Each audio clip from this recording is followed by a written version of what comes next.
Hello Ubisoft, my name is Leon, and this is my video submission for the design test that I took for the level designer position. First, I want to say thank you very much for the opportunity. It means a lot to me. So I basically dropped everything, spent this whole week working on this map as well as this presentation, because I want to give everything I have for the chance to work in a studio that produced games that pushed me towards my AAA industry dream. This video will cover an overview of the map, as well as where I got the ideas, first-person level design heuristics I used, and both horizontal and vertical navigations and how they work together and impact the gameplay, different possible encounters and ways things might be unfolded.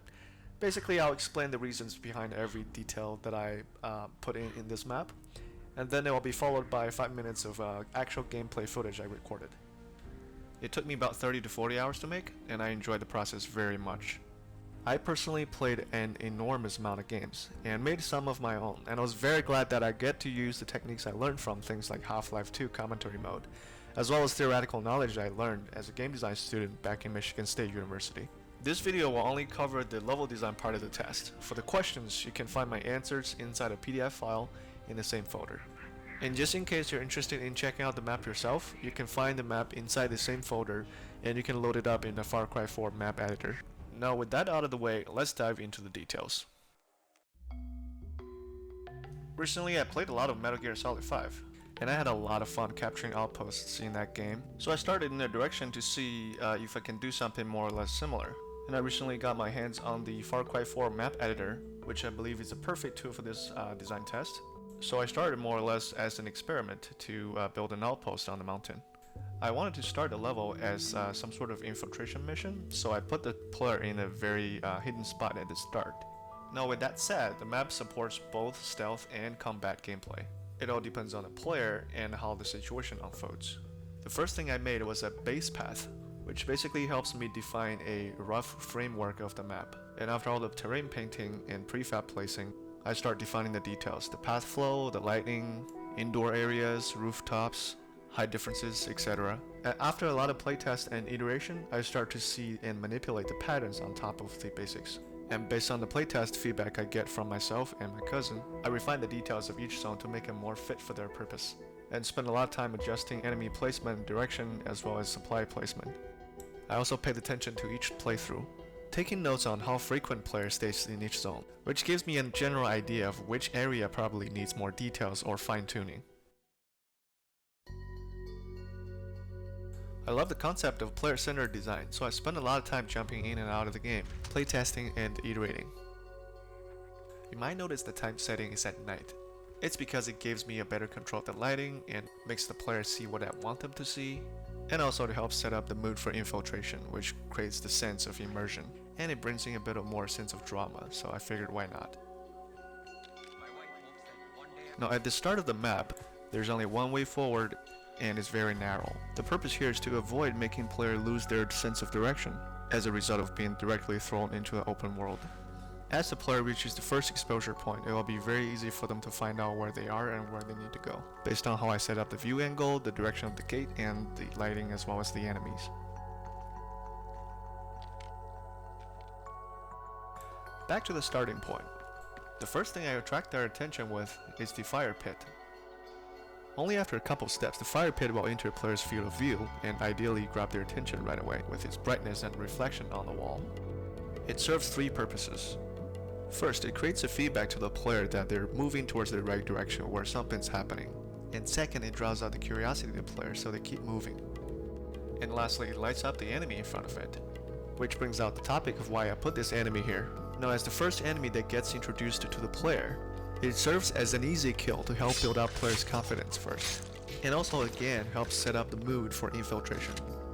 After the player takes this enemy out, ideally with the melee attack to perform the animation of assassination, the player will face the direction in which the next area is introduced.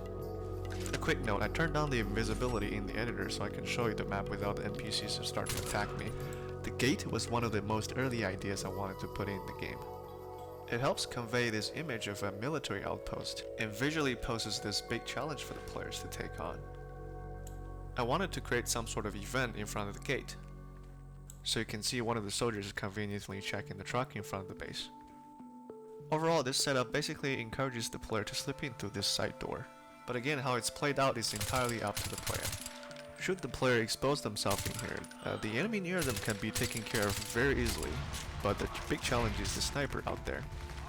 The player will be pinned down pretty easily, being forced to move from cover to cover until they find a chance to take out the sniper, and that is before the patrols come over here, of course. Now regarding the placement of this sniper, I put the sniper here so the player can easily see him from outside the gate at the beginning of the game. To make sure of that, I even put a light right above his head. The purpose is to make the level feel more structured, making the player think carefully before they take action. With or without being detected, the player can always slip in through the side door, try to find less exposed area and break contact with the enemy.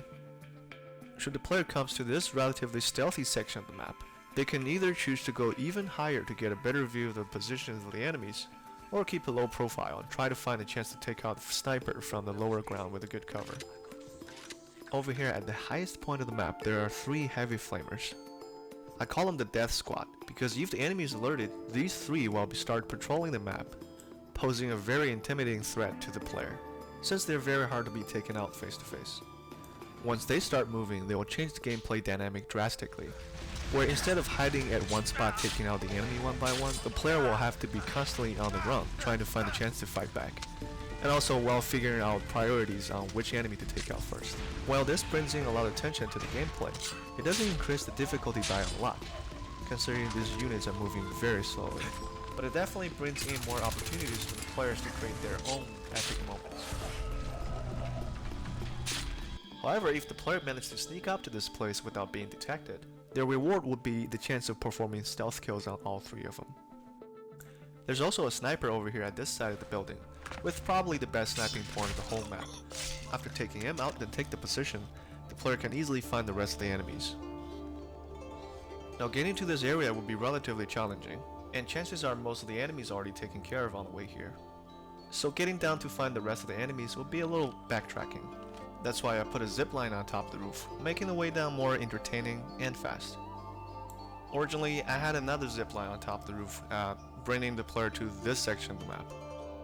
It would make sense that it'd be rewarding for the high ground to have quick access to the rest of the map. But after I spent an hour trying to get it right, I had to move on and work on something else. Adjusting a super long zipline in the editor is very counterintuitive, so I decided to save my limited time and work on other parts of the map. On this side of the map, there are 2 houses connected with planks on the roof. They create a very dynamic environment for the player to challenge both mid-range and close-range enemies. It's because it creates a lot of opportunities for satisfying jump kills as well as behind the corner stealth kills, especially for the death squads because again they move very slowly. And if the player gets here without alerting the enemies, the houses and the paths behind it serves as a very stealth-friendly environment.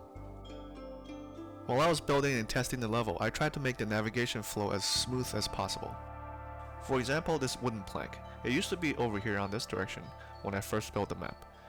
However, after a lot of playtesting, I noticed the player always come from this direction more often, so I moved the plank and have them face the player when they come out from the ramp, so when trying to get on the roof, the player doesn't have to move the camera too much. Now this bridge area is relatively open and it creates a very nice run and gun field. And the house on this side provides a decent recovery point. Player can also easily reach this section of the map if they take the zip line from top of the house, and have a chance to experience this tiny quote-unquote scripted event that I put there. And if combat actually happens around this area, the player can easily go around the bridge, taking advantage of the higher ground, and create their own unscripted epic moments.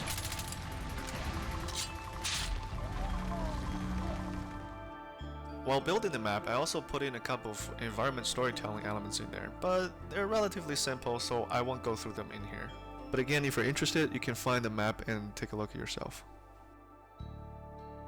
After the map is finished, I went through a lot of adjustments to the details to make the combat exciting and engaging while not too hard, and the stealth fun and rewarding, but demanding more observation and careful planning. But it would be too much detail to cover inside this video, which is why I encourage you to load the map and try it out yourself. And for the last part of the video, I'll show you a walkthrough that I recorded. It actually lasted about 5 minutes long, which is perfect.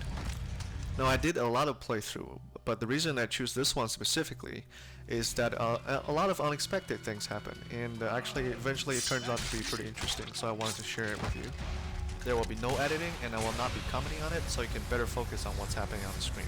And I do apologize for the inconsistency on my voice, because I might or might not recorded and re-recorded about 900 lines for this video. And there's a lot of editing because I really want to deliver the best content I can.